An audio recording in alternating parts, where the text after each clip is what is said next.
Tanggal 13 Mei tahun 1945, dari sebuah kebun sayuran yang mulai tumbuh subur di semua galurnya, Yesus memasuki sebuah dapur yang sangat luas di mana kedua Maria yang lebih tua, Maria Kleopas dan Maria Salome, sedang memasak makan malam. "Damai sertamu, oh Yesus, Guru." Kedua perempuan itu berbalik dan menyalaminya, yang satu dengan memegang seekor ikan yang elok di tangannya, yang sedang dikeluarkan isi perutnya, yang lain dengan masih membawa sebuah panci penuh sayur mayur, yang direbus, dan yang baru saja diangkatnya dari api untuk melihat apakah sudah matang. Wajah baik mereka yang kuyu, akibat panas api dan kerja, menyunggingkan senyum sukacita hingga mereka kelihatan lebih muda dan lebih cantik dalam kebahagiaan mereka. "Akan segera siap, Yesus. Apakah engkau lelah? Engkau tentu lapar," kata Bibi Maria, yang memiliki hubungan sanak dan mengasihi Yesus. "Aku pikir, lebih dari mengasihi anak-anaknya sendiri. Tidak lebih dari biasanya. Tapi aku tentu akan melahap dengan nikmat makanan enak yang telah kau dan Maria persiapkan untukku. Dan yang lain akan berbuat sama. Ini dia mereka datang. Bundamu di lantai atas. Engkau tahu, Simon datang. Oh, aku segembira seekor burung lark sore ini. Bukan sungguh karena engkau tahu bila mana aku akan sebahagia seorang raja. Ya, aku tahu." Yesus mendekatkan bibinya pada dirinya sendiri dan mencium dahinya dan lalu berkata, "Aku tahu kerinduanmu dan iri hatimu yang tak berdosa terhadap Salome. Tapi harinya akan datang ketika kau akan dapat berkata sepertinya, 'Segenap putraku milik Yesus, aku akan pergi kepada bundaku.'" Ia pergi keluar, mendaki tangga kecil di luar dan menuju teras, yang menaungi separuh rumah, sementara separuh lainnya menjadi bagian dari sebuah ruangan yang sangat luas, dari mana terdengar suara-suara lantang para lelaki, dan sekali waktu, suara lembut Maria, suara jernih perawan dari seorang gadis, yang tak terpengaruh oleh tahun-tahun yang lewat, suara sama yang mengatakan, "Aku ini hamba Tuhan," dan yang menyanyikan Nina Bobo untuk bayinya. Yesus mendekat tanpa suara, dengan tersenyum sebab ia mendengar bundanya mengatakan, "Rumahku adalah putraku. Aku tidak menderita berada jauh dari Nazaret, terkecuali apabila ia pergi. Tapi jika ia ada dekatku, oh, aku tidak membutuhkan yang lainnya. Dan aku tidak khawatir akan rumahku. Kau di sana, oh, lihat, itu Yesus," teriak Alfeus suami Sarah, yang menghadap ke pintu, yang pertama melihat Yesus. "Ya, aku ini. Damai sertamu semua, Bunda." Ia mencium bundanya pada keningnya dan dicium olehnya. Ia lalu berpaling kepada para tamu yang tak disangka-sangka, yang adalah Simon sepupunya, Alfeus suami Sarah, Ishak si gembala dan satu Yusuf yang diterima Yesus di Emaus sesudah keputusan Mahkamah Agama. "Kami pergi ke Nazaret dan Alfeus mengatakan bahwa kami harus datang kemari. Kami datang. Dan Alfeus ingin ikut bersama kami, dan juga Simon," jelas Ishak. "Aku tak dapat percaya bahwa aku ikut," kata Alfeus. "Aku juga ingin bertemu dengan engkau, melewatkan sedikit waktu bersamamu dan bersama Maria," kata Simon. "Dan aku sangat senang ada bersamamu. Aku melakukan yang tepat dengan tidak tinggal lebih lama seperti yang diinginkan orang-orang Kedes, di mana aku tiba dari Gergesa menuju Merom dan memutar ke sisi lain danau." "Dari situkah engkau datang?" "Ya, aku mengunjungi tempat-tempat di mana aku pernah datang dan bahkan lebih jauh. Aku pergi hingga sejauh Giskala. Betapa perjalanan yang sangat panjang, tapi betapa tuaian besar. Tahukah kau, Ishak, kami menjadi tamu Rabi Gamaliel. Dia sangat baik terhadap kami. Dan lalu aku bertemu dengan kepala sinagoga di air jernih. Dia ikut juga, aku mempercayakannya padamu. Dan lalu aku mendapatkan 3 orang murid." Yesus tersenyum lepas, bahagia. "Siapakah mereka?" "Seorang laki-laki tua kecil di Korazim. Aku menolongnya beberapa waktu yang lalu. Dia seorang laki-laki yang malang, yang adalah seorang Israel sejati tanpa prasangka. Yang demi menunjukkan kasihnya padaku, telah bekerja di daerahnya seperti seorang pembajak sempurna yang mengolah tanah. Yang lain adalah seorang kanak-kanak, 5 tahun umurnya, mungkin sedikit lebih pintar dan berani. Aku berbicara juga kepadanya pertama kali aku di Betsaida dan dia mengingat lebih baik dari orang-orang dewasa. Yang ketiga adalah seorang penderita kusta tua. Aku menyembuhkannya dekat Korazim pada suatu sore lama waktu berselang dan lalu aku meninggalkannya. Aku sekarang menemukannya kembali sedang mewartakan aku di pegunungan di Naftali. Dan demi menegaskan perkataannya dia memperlihatkan apa yang tersisa dari kedua tangannya, sembuh namun cacat sebagian, dan juga kedua kakinya, yang juga telah sembuh namun cacat, dan kendati demikian dia sanggup berjalan jauh. Orang banyak menyadari betapa parah sakitnya ketika mereka melihat apa yang tersisa pada dirinya dan mereka percaya akan perkataannya yang disampaikan dengan cucuran air mata syukur. Mudah bagiku untuk berbicara di sana, sebab ada orang yang sudah mewartakan aku dan yang sudah menghantar orang-orang lain untuk percaya padaku. Dan aku dapat mengerjakan banyak mukjizat. Sangat banyak yang dapat dilakukan oleh orang yang sungguh percaya. Alfeus mengangguk setuju tanpa berkata, terus-menerus bengong, sementara Simon menundukkan kepalanya di bawah celaan tersamar itu, dan Ishak bersukacita sepenuh hati oleh sebab sukacita gurunya, yang hendak menceritakan juga mukjizat yang baru saja terjadi sebelumnya atas cucu kecil Eli. Tapi makan malam sudah siap, dan para perempuan, bersama Maria, mempersiapkan meja di ruangan besar dan membawa makanan ke sana dan lalu undur diri ke lantai bawah. Hanya kaum laki-laki yang tinggal dan Yesus mempersembahkan, memberkati dan membagi-bagikan makanan. Baru saja beberapa suap, ketika Susana naik ke atas mengatakan, Eli datang bersama pelayan-pelayan dan banyak hadiah. Tapi dia ingin berbicara kepadamu. Aku akan datang segera, atau lebih baik, ajaklah dia untuk naik. Susana pergi keluar dan segera kembali sesudahnya bersama si tua Eli dan 2 pelayan yang membawa sebuah keranjang besar. Di belakang mereka para perempuan, terkecuali Maria tersuci, melihat sekilas penuh ingin tahu.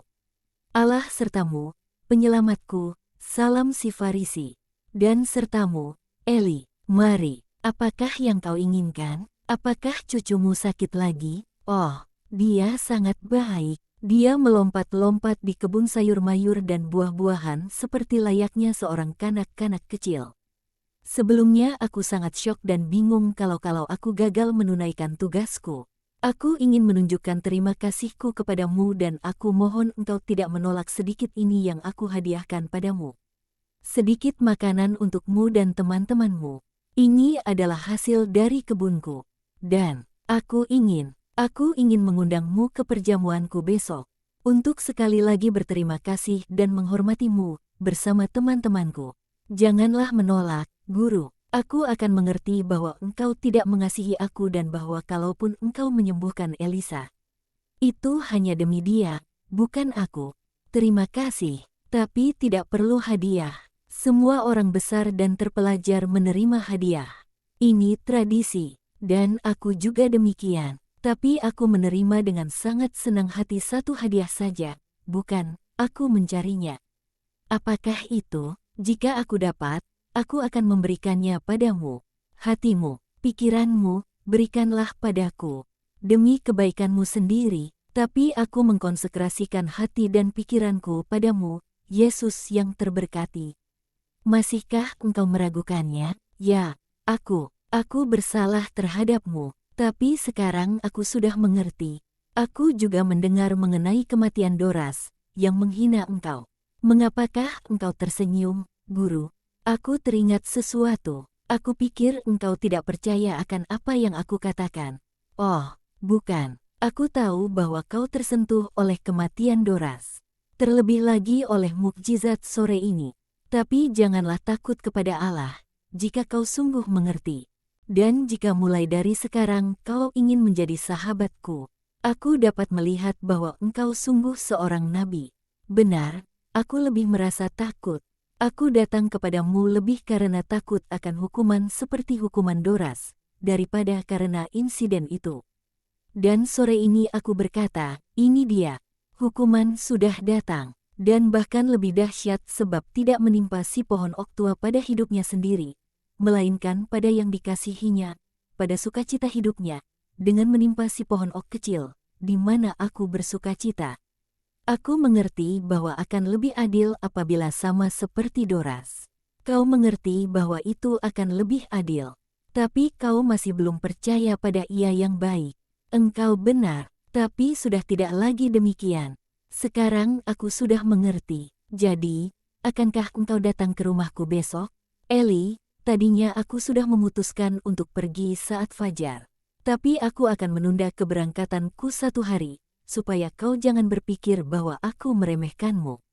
Aku akan bersamamu besok. Oh, engkau sungguh baik. Aku akan selalu mengingatnya. Selamat tinggal, Eli. Terima kasih untuk semuanya. Buah-buah ini indah, dan kejunya pastilah senikmat mentega, dan anggurnya pastilah sangat lezat.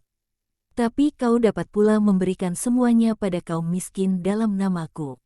Ada sesuatu untuk mereka, jika engkau menghendakinya, paling bawah, di bawah semua hadiah itu. Suatu persembahan untukmu. Baik, kita akan membagi-bagikannya besok bersama-sama, sebelum atau sesudah perjamuan, terserah kau. Semoga malam ini menjadi malam yang damai untukmu, Eli, dan untukmu, selamat tinggal, dan dia pergi bersama para pelayannya. Petrus, yang dengan segala tingkah meniru-niru yang dapat dilakukannya, telah mengeluarkan isi keranjang, menyerahkannya kepada para pelayan, menempatkan kantong uang di atas meja di depan Yesus dan berkata, seolah ia sedang mengakhiri suatu pidato, dan ini akan menjadi yang pertama kalinya si burung hantu tua itu memberikan derma. Benar, tegas Matius, aku ini serakah, tapi dia melebihi aku. Dia menggandakan modalnya dengan bunga. Baiklah, jika dia mengubah cara hidupnya, adalah suatu yang baik, benar tidak, kata Ishak, sudah pasti suatu yang baik. Dan kelihatannya begitu, kata Filipus dan Bartolomes. Eli tua bertobat, Petrus tertawa terbahak-bahak. Simon, sepupunya, yang termenung sepanjang waktu itu, berkata, Yesus, aku ingin mengikutimu, tidak seperti mereka ini, tapi setidaknya seperti yang dilakukan para perempuan. Izinkan aku menggabungkan diri dengan bundaku dan bundamu. Mereka semua ikut. Aku, yang seorang sanak. Aku tidak berharap mendapatkan tempat di antara para murid. Tapi setidaknya sebagai seorang sahabat, semoga Allah memberkatimu, anakku. Berapa lama aku telah menanti untuk mendengarkanmu mengatakan itu, teriak Maria Alfeus. Marilah, aku tidak menolak siapapun, juga aku tidak memaksa siapapun. Aku bahkan tidak menuntut apapun dari siapapun. Aku mengambil apa yang kau dapat berikan kepadaku. Baik apabila para perempuan tidak selalu sendirian, bila mana kita pergi ke tempat-tempat yang tidak mereka kenal. Terima kasih, saudaraku. Aku akan mengatakannya pada Maria, kata Ibunda Simon dan ia menambahkan, ia ada di bawah dalam kamarnya yang kecil, berdoa. Ia akan senang, hari cepat menjadi gelap. Mereka menyalakan sebuah lampu untuk menuruni tangga yang sudah temaram, dan sebagian pergi ke kanan, sebagian ke kiri, untuk beristirahat. Yesus pergi keluar, dan berjalan menuju pesisir danau. Desa sepi, jalanan lengang, tak ada seorang pun di pantai ataupun di danau di malam yang tak berbintang itu. Hanya ada bintang-bintang yang kelihatan di langit dan desiran ombak yang terdengar di danau yang berkilau. Yesus pergi menaiki perahu yang ditambatkan di pantai, duduk, menempatkan satu lengan pada tepiannya dan mengistirahatkan kepalanya di atasnya. Aku tidak tahu apakah ia sedang berpikir atau berdoa. Matius menghampirinya dengan sangat perlahan. Guru, apakah engkau tidur? Ia bertanya pelan. Tidak, aku sedang berpikir. Sebab kau tidak tidur, kemarilah dekatku. Aku pikir engkau sedang sedih dan aku mengikutimu. Apakah engkau tidak puas dengan karyamu hari ini? Engkau menyentuh hati Eli. Engkau mendapatkan Simon Alfeus sebagai murid. Matius, kau bukan orang sederhana seperti Petrus dan Yohanes. Kau pintar dan terpelajar. Jujurlah juga, apakah kau akan bahagia karena itu? Tapi, Guru, mereka selalu lebih baik dibandingkan aku dan engkau katakan padaku, pada hari itu, bahwa engkau sangat bahagia karena pertobatanku. Ya, tapi kau sungguh bertobat, dan kau murni dalam perkembanganmu menuju baik. Kau datang kepadaku tanpa pertimbangan pikiran yang seksama, kau datang melalui kehendak rohmu. Tapi Eli tidak seperti itu. Begitu juga Simon. Yang pertama hanya permukaannya saja yang tersentuh, manusia Eli tergoncang. Bukan roh Eli, itu selalu sama. Apabila kegemparan yang diakibatkan oleh mukjizat atas Doras dan cucu kecilnya Sirna, dia akan menjadi Eli yang sama seperti kemarin dan selalu demikian. Simon, dia juga bukan apa-apa selain manusia. Apabila dia melihat aku dicemooh dan bukannya dihormati, dia akan mengasihaniku, dan seperti selalu, dia akan meninggalkanku. Sore ini dia mendengar bahwa laki-laki tua kecil itu, seorang kanak-kanak, seorang kusta dapat melakukan apa yang dia, meski seorang sanak, tak dapat lakukan.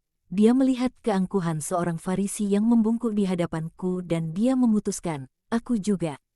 Tapi pertobatan-pertobatan yang datang karena dorongan evaluasi manusia itu, bukanlah pertobatan yang membuat aku bahagia. Sebaliknya, mematahkan semangatku. Tinggallah bersamaku, Matius. Malam ini bukan malam bulan purnama, tapi setidaknya bintang-bintang berkelap-kelip. Dalam hatiku sore ini tidak ada apa-apa selain dari air mata. Biarlah penyertaanmu menjadi bintang bagi gurumu yang berduka. Guru, andai aku dapat, engkau dapat bayangkan, masalahnya adalah bahwa aku selalu adalah seorang laki-laki malang yang mengerikan, yang tak berguna. Aku telah berdosa terlalu banyak untuk dapat menyenangkanmu. Aku tidak pandai bicara. Aku masih belum tahu bagaimana mengatakan perkataan-perkataan yang baru, murni, kudus. Sekarang sesudah aku meninggalkan bahasa lamaku yang penuh tipu muslihat dan nafsu birahi. Dan aku takut bahwa aku tidak akan pernah dapat berbicara kepada engkau dan mengenai engkau. Tidak, Matius, kau adalah manusia. Dengan segala pengalaman menyakitkan seorang manusia, kau adalah orang yang, sesudah mencicipi lumpur dan sekarang mencicipi madu surgawi, dapat membedakan rasa dari keduanya, dan memberikan analisis yang benar atasnya, dan mengerti dan membuat sesama makhlukmu mengerti sekarang dan nanti. Dan mereka akan percaya padamu, sebab kau adalah orang itu, orang malang itu, yang dengan kehendaknya sendiri, menjadi orang benar yang memimpikannya Allah. Biarkan aku, manusia Allah, bersandar padamu, manusia yang aku kasihi hingga tahap meninggalkan surga untukmu. Dan mati untukmu, tidak untuk mati. Janganlah katakan padaku bahwa engkau mati untukku, bukan untukmu, Matius, tapi untuk semua Matius-Matius dari dunia sepanjang abad. Peluklah aku, Matius, ciumlah Kristusmu, demi dirimu sendiri dan demi semua orang. Legakanlah keletihanku sebagai seorang penebus yang tak dihargai. Aku melegakanmu dari keletihanmu sebagai seorang pendosa. Hapuslah air mataku, akibat kepahitanku, Matius, yakni bahwa aku telah begitu sedikit dimengerti. Oh, Tuhan, Tuhan, ya, tentu saja. Dan Matius, dengan duduk dekat sang guru dan memeluknya dengan satu tangan, menghiburnya dengan kasihnya.